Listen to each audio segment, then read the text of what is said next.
Hello, welcome to Artman, and today I'm going to tell you how to get off your ass, get into studio, and start painting. Okay, so all creative people have artist block, writer's block. There are times when we just can't get it together for whatever reason, and our work is not getting done. And because our work is not getting done, now we have studio guilt, writer's guilt, because we know this is what we like to do, but we are not making anything. So today I'm going to tell you 3 tips that have worked for me as a lazy bum to actually get back into studio and to make work. So when I was in grad school, there were artists that would start the semester out great, and then they had a bad crit or something happened or whatever, and their first month of school was great, and then they didn't make anything for the next 3 months. Nothing, not a thing, until the week of finals, where it was like 7 all-nighters straight, and they were basically doing a semester's worth of work over the span of a week, and the work was terrible. And then they were the same artists that you would see at the bar after school, and they would just be sitting there and telling you, I have studio guilt. As a painter, I feel guilty not being in studio. I feel guilty not making work. I see other people making beautiful paintings, they're kind of moving along, and I feel so guilty of being unproductive, of being lazy, that I even have insomnia. I cannot sleep when I'm supposed to because I feel like I should be in studio working on my paintings. I feel guilty that I'm taking the time to cook dinner, that I'm taking time to go for a walk, to go to the gym, because I know I am not in studio. I am not making anything. And this gets to a point where the artist is a total mess. And oftentimes what happens is you just cannot turn your mind off. You're just so stressed that you know you're a painter and you're not making anything. So what do? You go to the bar because a beer is gonna help you relax in some way at least. I can relax a bit and I'm not just 1000% of the time preoccupied thinking about what a lazy ass I am. And by doing that, you're not really helping yourself because the work is still not done. Because you as an artist are out of the studio because you're overwhelmed by the amount of work that you have to do. So you just don't even go into studio. You're gonna find every excuse to not even be in there. But the studio guilt is gonna snowball out of control to where you're gonna be out of studio for 3 months and no work is being made. So here's what I found helpful that actually helps me to get into studio and start making paintings. And to be honest, I'm lazy. I procrastinate. I paint when I feel like it, when I'm in the mood for it, and that's that. So I'm not some amazingly disciplined artist by nature. So I am not a naturally productive person like that. But I have tricked myself into getting into studio by just being in studio. Now most of the time, I'm not painting in studio. Again, I'm tricking myself into just getting into the space. Because the longer you stay out of studio, the harder it is to get back into it. So this is what I do. If I have dinner, I will have it in studio. I'm not painting, I'm just sitting there eating. If I'm writing an email, I will write it out of studio. So I'm in the space. Because when I'm in the space,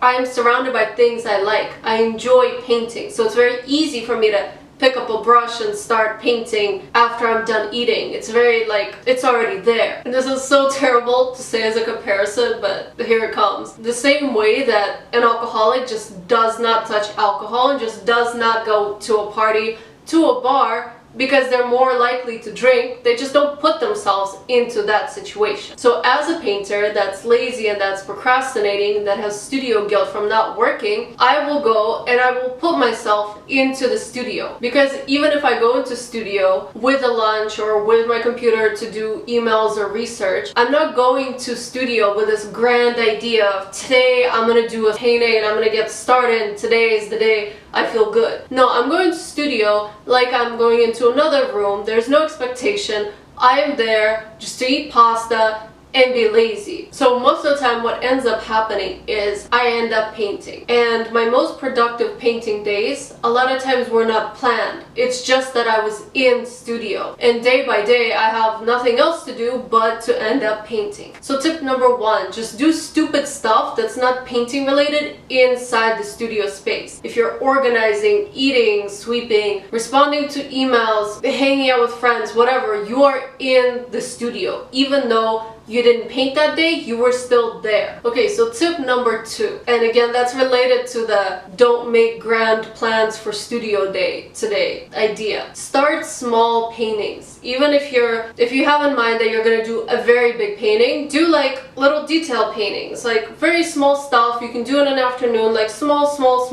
stuff. Because in the end, these small studies are very helpful. We've all had big paintings that we did, that we started, and that we thought we knew what we were doing, and then halfway through the painting, it's a total fail, and the thing is in your studio, and you don't want to see it again because it's so bad and big and such a fail. A lot of those big failed paintings wouldn't have happened if you just did a couple small paintings and then you knew what you were going into, and then you can execute that big painting with no problem. Because the thing is, the more shit work in studio that's undone, that's a fail, that you've accumulated, that's more problems that you have to fix before you can go into a painting that you actually like, the more that junk is in your studio, you're not gonna want to go in there. I don't want to go into a studio with like 4 unfinished shit paintings that I know are bad, that I'm gonna invest time into just correcting, just so that they can be done and not be an eyesore. So go into studio and make small paintings. Work out the big paintings on a small scale and plan and fix the problems